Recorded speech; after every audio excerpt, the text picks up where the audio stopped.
Chapitre 9. Égalité et annihilation de l'ego. Une consécration totale, une égalité complète, un effacement impitoyable de l'ego, une délivrance transformatrice qui libère notre nature de ses modes d'action ignorants. Telles sont les étapes qui permettent de préparer et d'accomplir la soumission de tout notre être et de toute notre nature à la volonté divine. Un don de soi vrai, total et sans réserve. Ce qu'il faut tout d'abord, c'est un esprit d'entière consécration dans nos œuvres. Il faut le vouloir constamment au début, puis que cela devienne un besoin enraciné dans tout l'être, et finalement son habitude automatique, mais vivante et consciente.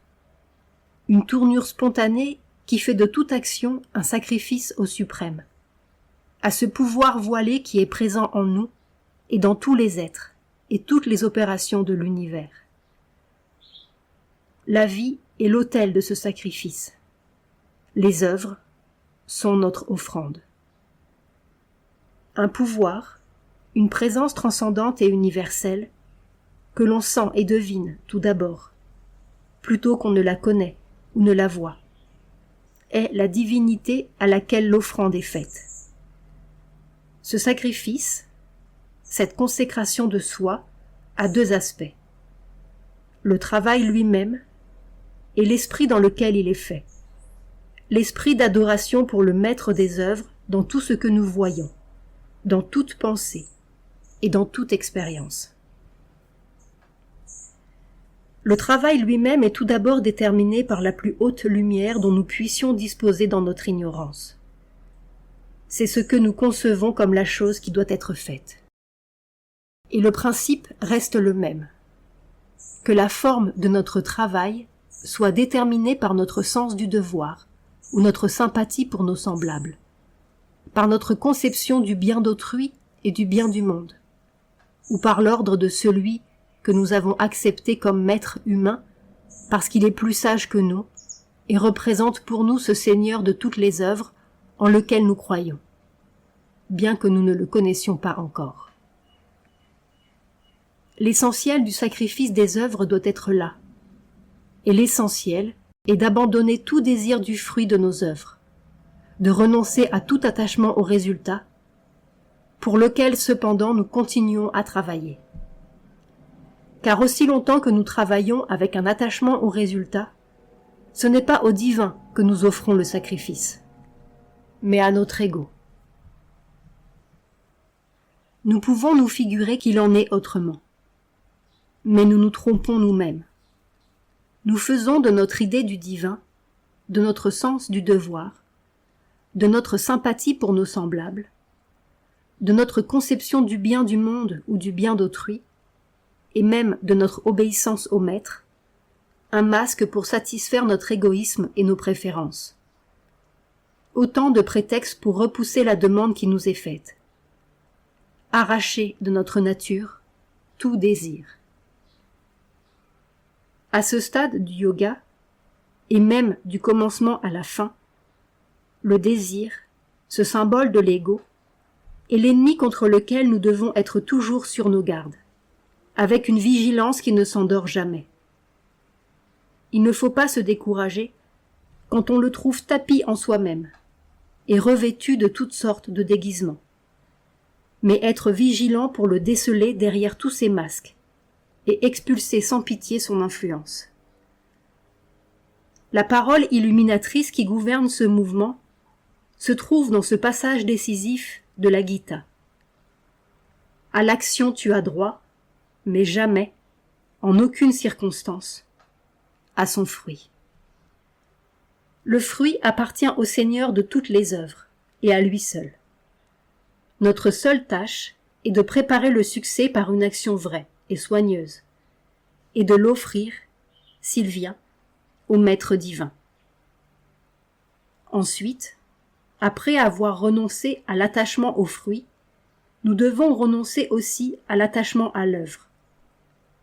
À n'importe quel moment, nous devons être prêts à changer de travail, à quitter une façon de faire pour une autre, un champ d'action pour un autre, ou même à abandonner tout travail, si tel est clairement l'ordre du maître. Autrement, ce n'est pas pour le maître que nous agissons, mais pour la satisfaction et le plaisir que le travail nous donne, pour le besoin d'activité de notre nature dynamique, ou pour suivre l'inclination de notre nature. Mais ce sont là des bastions et des refuges de l'ego. Si nécessaires soient-ils dans le mouvement ordinaire de la vie, ils doivent être abandonnés à mesure que grandit la conscience spirituelle et remplacés par leur contrepartie divine. Un ananda, une félicité impersonnelle et centrée sur Dieu, élimine l'obscure satisfaction vitale et remplace le plaisir. L'élan joyeux de l'énergie divine prend la place du besoin de mouvement. Suivre son inclination n'est plus un but, ni une nécessité. Car ce que nous voulons maintenant, c'est obéir à la volonté divine et satisfaire dans l'action la vérité naturelle et dynamique d'une âme libre et d'une nature lumineuse.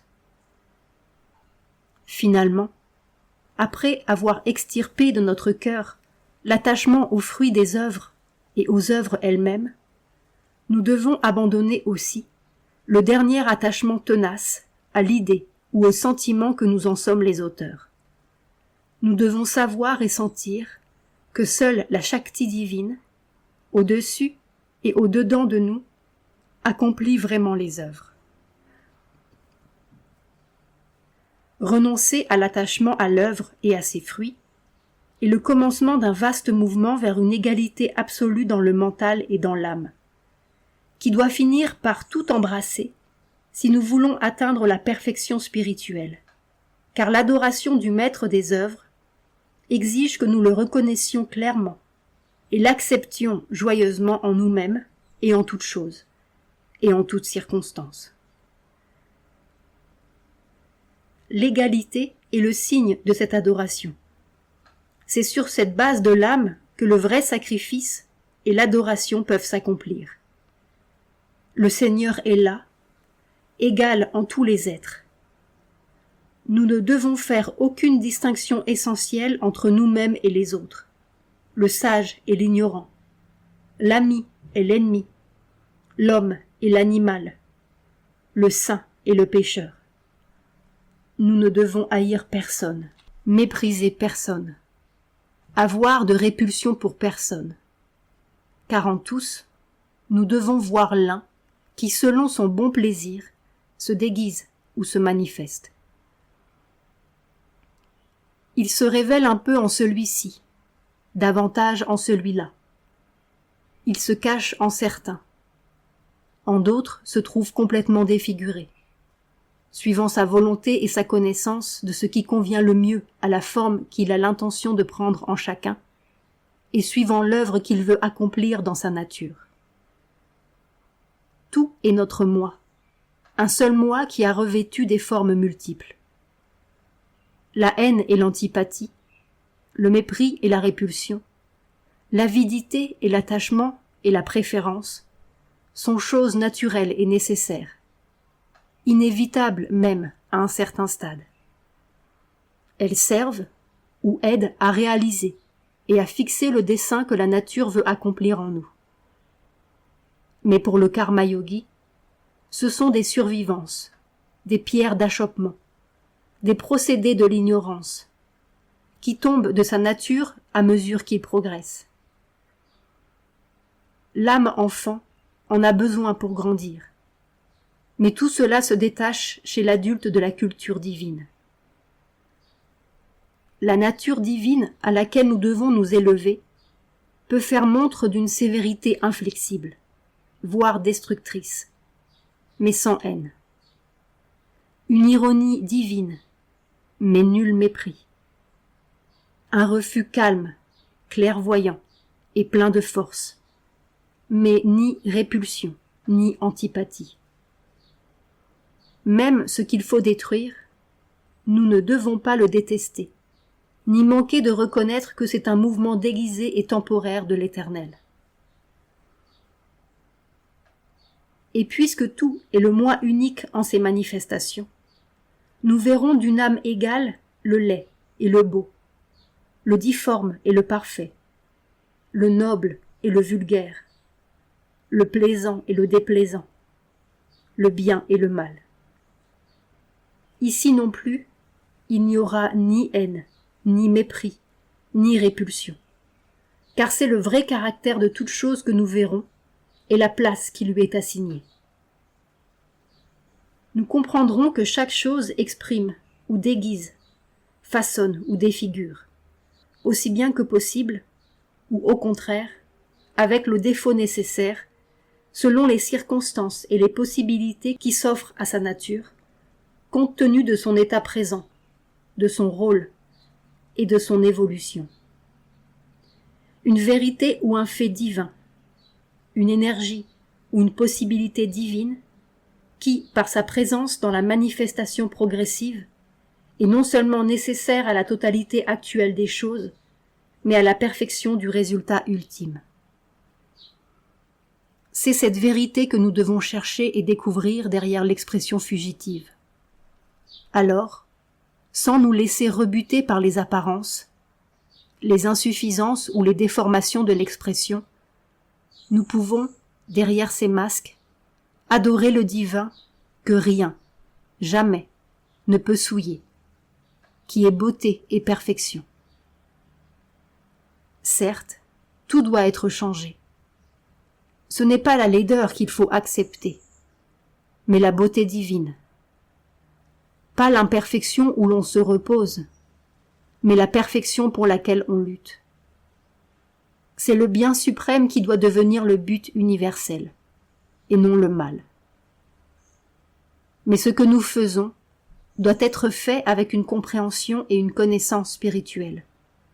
Et c'est un bien divin, une beauté, une perfection et un plaisir divin qu'il faut rechercher, et non ce qu'en ont fait les hommes. Si nous n'avons pas acquis l'égalité, cela signifie que nous sommes encore la proie de l'ignorance. Nous ne comprendrons rien vraiment, et très probablement, nous détruirons la vieille imperfection seulement pour en créer une nouvelle, car nous substituerons aux valeurs divines les appréciations de notre mental humain et de notre âme de désir. L'égalité n'est pas une nouvelle ignorance, ni un aveuglement d'une autre sorte. Elle n'entraîne pas et n'engendre pas nécessairement une vision en grisaille et l'abolition de toute nuance. Les différences sont là, les variations d'expression aussi, et nous saurons évaluer ces variations d'une façon beaucoup plus juste que nous le pouvions, quand nos yeux étaient encore obscurcis par la partialité et l'égarement de la haine et de l'amour, de l'admiration et du mépris, de la sympathie et de l'antipathie, de l'attirance et de la répulsion. Mais derrière les variations, et toujours, nous verrons le complet et immuable qui demeure en elles, et nous sentirons, nous saurons le sage dessein, ou du moins, s'il nous est caché, nous ferons confiance à la divine nécessité de telle ou telle manifestation particulière, qu'elle apparaisse harmonieuse et parfaite selon nos normes humaines, ou grossière et incomplète, ou même fausse et mauvaise. Et c'est pourquoi nous aurons la même égalité d'âme et de pensée pour tous les événements, pénibles ou agréables, défaites et succès, honneur et disgrâce, bonne et mauvaise réputation, bonne et mauvaise fortune. En tout événement, nous verrons la volonté du maître de toutes les œuvres et de tous les résultats, et une étape dans l'expression évolutive du divin. À ceux qui ont la vision intérieure, elle se manifeste dans le jeu des forces et dans leurs résultats autant que dans les choses et dans les créatures. Toutes choses se meuvent vers une issue divine.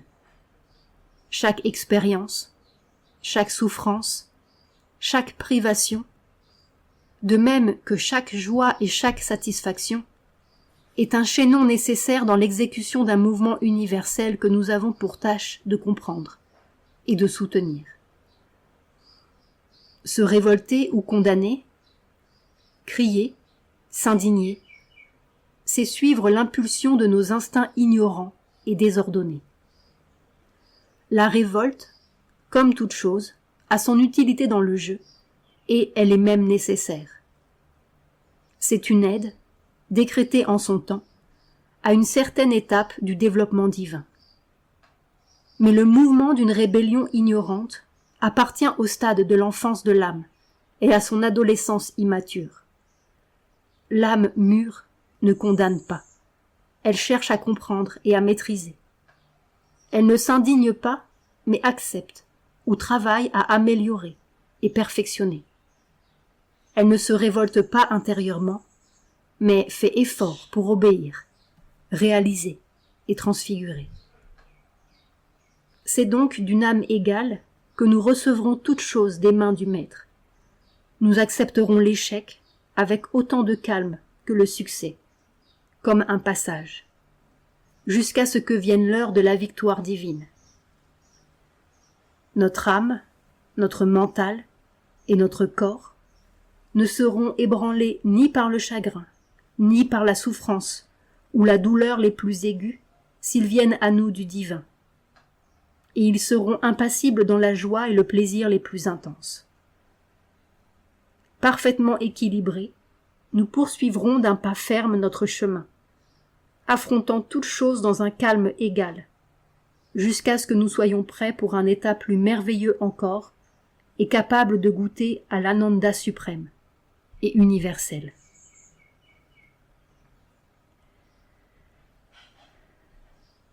Cette égalité ne peut venir qu'après une épreuve prolongée et une patiente discipline de soi.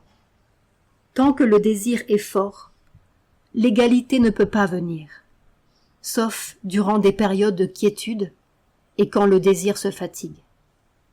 Et c'est sans doute alors davantage une indifférence inerte ou un repliement du désir que le calme véritable et l'unité spirituelle positive. En outre, cette discipline ou cette croissance en l'égalité spirituelle a ses époques et ses stades nécessaires. Généralement, il faut commencer par une période d'endurance, car nous devons apprendre à affronter, supporter et assimiler tous les contacts. Chaque fibre de notre être doit être entraînée à ne pas vibrer devant ce qui fait souffrir et répugne, à ne pas courir éperdument vers ce qui plaît et attire, mais accepter, affronter, endurer et conquérir.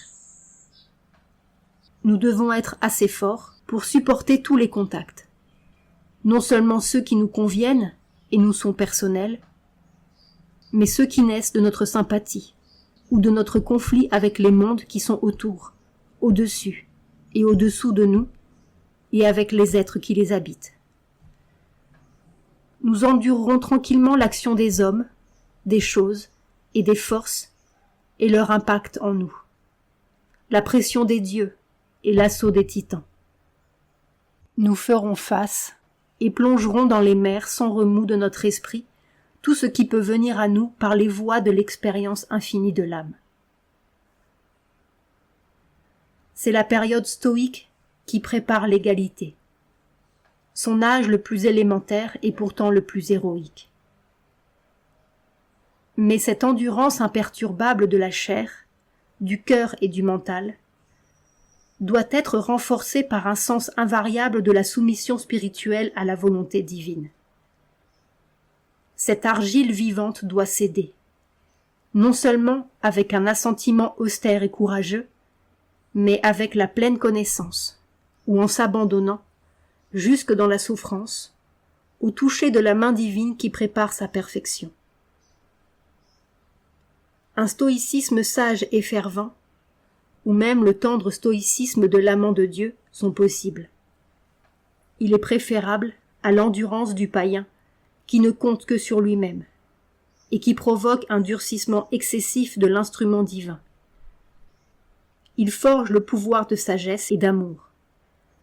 Sa tranquillité est un calme profondément sensible qui se change aisément en béatitude. Cette période de résignation et d'endurance nous donne une force d'âme égale devant tous les chocs et tous les contacts. Vient ensuite une période d'impartialité et d'indifférence altière, pendant laquelle l'âme se délivre de l'exultation et des dépressions, échappe au piège des joies fébriles comme au sombre filet d'angoisse, de la souffrance et des larmes.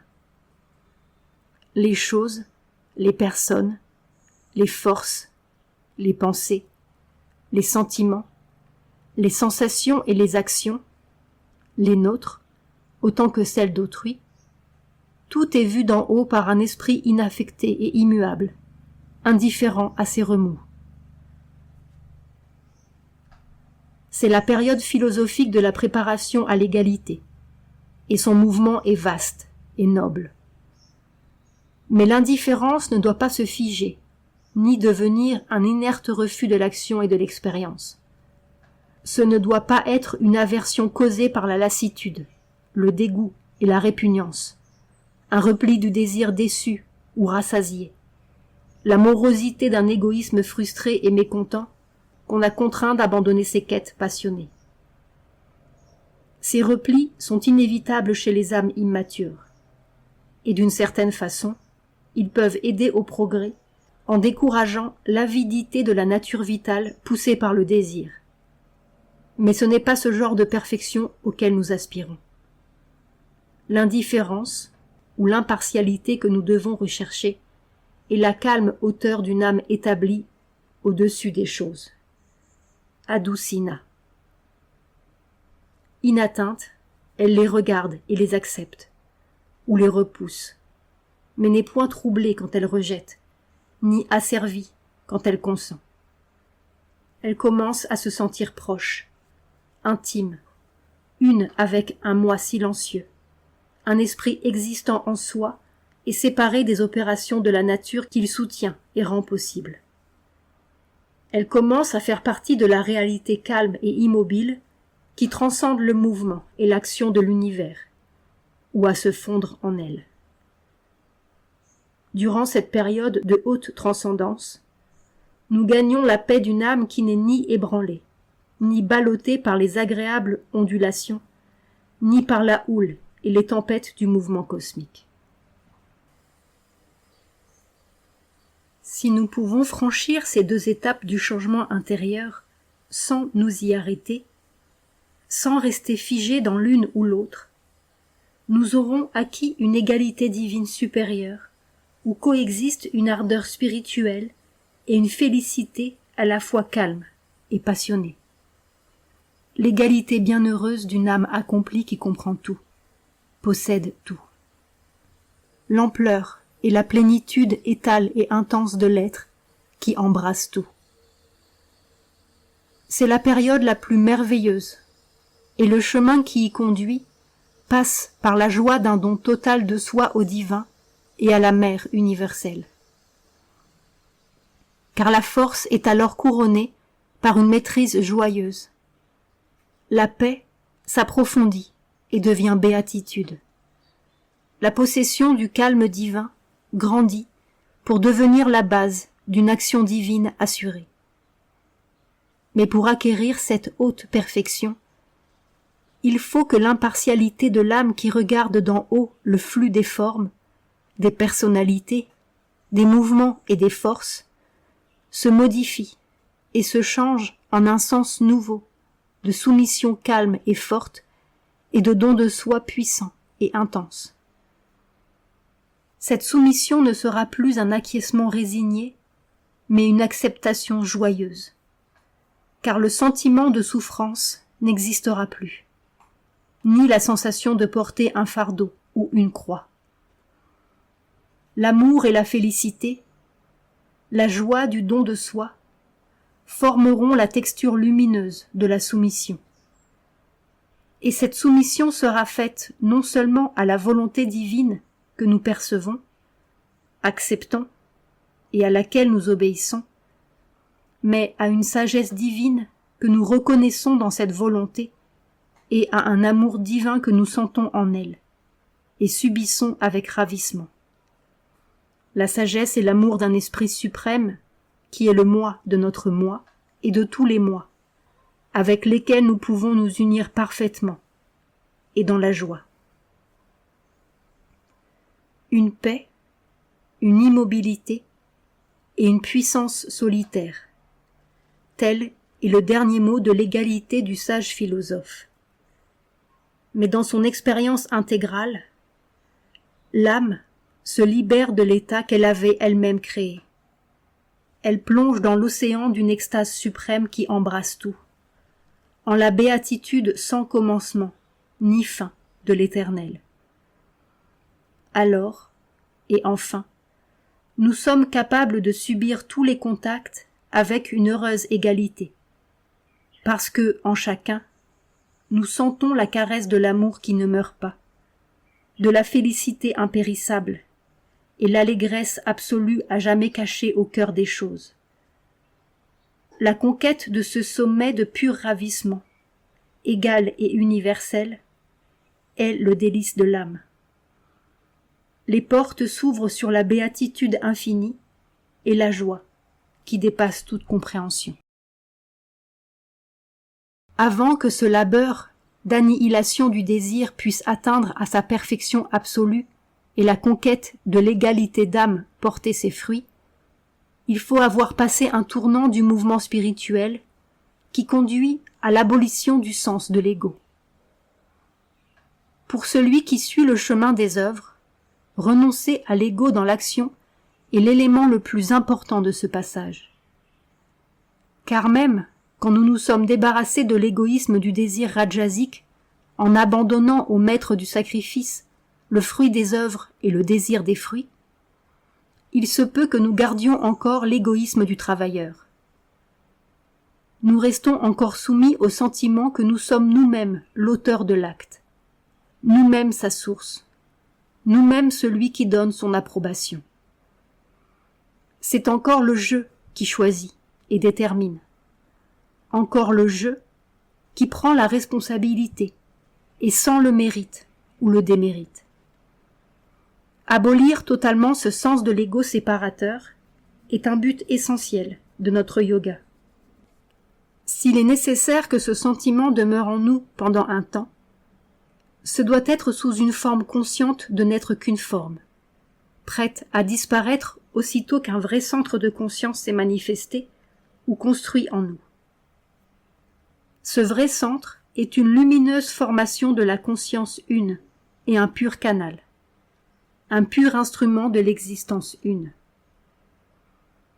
C'est un support de la manifestation et de l'action individuelle de la force universelle et graduellement, il révèle la vraie personne cachée en nous, l'être central éternel, un être impérissable du suprême, pouvoir et parcelle de la Shakti transcendante. Ansha, Sanatana, Para Prakritir Jiva Bhuta. Note de Sri Aurobindo. Ici aussi, le mouvement de dépouillement graduel par lequel l'âme rejette les voiles obscurs que revêt l'ego est marqué par des étapes bien distinctes. Car non seulement le fruit des œuvres appartient au seul Seigneur, mais nos œuvres aussi doivent être siennes. Il est le vrai Seigneur de nos actions autant que de leurs fruits. Il ne suffit pas que cela soit une vérité pour notre intellect. Il faut encore que cela devienne vrai intégralement dans toute notre conscience et toute notre volonté. Le sadhak ne doit pas seulement penser et savoir, mais voir et sentir concrètement et intensément, même au moment de l'action et du début jusqu'à la fin, que ses œuvres ne sont pas du tout siennes, mais qu'à travers lui, elles proviennent de l'existence suprême. Toujours, il doit avoir la perception d'une force, d'une présence, d'une volonté qui agit à travers sa nature individuelle. Mais en adoptant cette attitude, il court le danger de prendre son propre ego déguisé et sublimé, ou quelque pouvoir inférieur pour le Seigneur, et de faire passer ses exigences pour de suprêmes décrets. Il peut tomber dans ce piège tendu très souvent par la nature inférieure, et faire de sa prétendue soumission au pouvoir supérieur un prétexte pour satisfaire démesurément et sans contrainte sa volonté personnelle, et même ses désirs et ses passions. Une grande sincérité est exigée, et il faut l'imposer, non seulement au mental conscient, mais plus encore à la partie subliminale de notre être, où tant de mouvements se dissimulent. Car il y a en nous, spécialement dans notre nature vitale subliminale, un acteur et un charlatan incorrigible. Le sadhak doit avoir déjà avancé très loin dans l'élimination du désir et dans une ferme égalité d'âme en tous ses actes et toutes les circonstances, avant de pouvoir déposer complètement le fardeau de ses œuvres entre les mains du divin. À chaque instant, il doit rester vigilant pour déceler les duperies de l'ego et les pièges séducteurs des pouvoirs des ténèbres, qui toujours se font passer pour la seule source de lumière et de vérité, et font de la forme divine un simulacre pour mieux capturer l'âme du chercheur. Celui-ci doit alors faire un pas de plus et se reléguer lui-même au rôle de témoin. Séparé de la prakriti, impersonnel et sans passion, il doit observer la nature force exécutrice qui travaille en lui et comprendre son action. Par cette séparation, il apprendra à reconnaître le jeu des forces universelles dans la nature, à distinguer l'entrelac de lumière et de nuit, voir ce qui est divin et non divin, et il découvrira les pouvoirs et les êtres formidables qui utilisent la créature humaine ignorante. La nature travaille en nous, dit la Gita, par sa triple qualité. Qualité de lumière et de bien, qualité de passion et de désir, et qualité d'obscurité et d'inertie. Le chercheur, en témoin impartial et éclairé de tout ce qui se passe dans le royaume de sa nature, doit apprendre à démêler l'action séparée ou combinée de ses qualités. Il doit dépister les activités des forces cosmiques en lui, à travers le labyrinthe de leurs procédés et de leurs déguisements subtils et invisibles, et connaître tous les recoins du dédale. Plus il progressera dans cette connaissance, plus il deviendra capable d'être le souverain au lieu d'être l'outil ignorant de la nature. Tout d'abord, il doit persuader la nature force, dans son action sur l'instrument humain, de maîtriser l'action des deux qualités inférieures, et de les soumettre à la lumière et au bien. Puis il devra convaincre cette qualité elle-même de s'offrir, afin que toutes les trois puissent être transformées par un pouvoir supérieur en leur équivalent divin. Un repos et un calme absolu, une illumination et une béatitude divine, une énergie divine éternelle. Tapas. La première partie de cette discipline et du changement peut en principe être menée à bien par la volonté de l'être mental en nous. Mais son exécution complète et la transformation qui en découle ne peuvent être accomplies que lorsque l'être psychique profond étend son empire sur notre nature et détrône l'être mental. Une fois ceci accompli, le chercheur sera prêt à faire le complet abandon de ses œuvres à la volonté suprême. Et il le fera non seulement avec une aspiration, une intention, un premier abandon progressif de lui-même, mais avec un don de soi concret et dynamique des plus intenses. Graduellement, son mental intellectuel humain imparfait sera remplacé par un mental spirituel illuminé qui lui-même se plongera finalement dans la lumière de vérité supramentale. Alors, le chercheur n'agira plus selon sa nature ignorante, ni par le triple mode de ses activités confuses et imparfaites, mais selon une nature plus divine, faite de calme, de lumière, de puissance et de béatitude spirituelle. Ce ne sera plus l'amalgame d'une pensée et d'une volonté ignorante, ni les élans du cœur émotif encore plus ignorants, ni les désirs de l'être vital et les impulsions et instincts de la chair qui inspireront ces actes, mais un moi spirituel et une nature spiritualisée, d'abord, puis finalement une conscience de vérité supramentale et la force divine de sa supranature. Ainsi deviennent possibles les dernières étapes.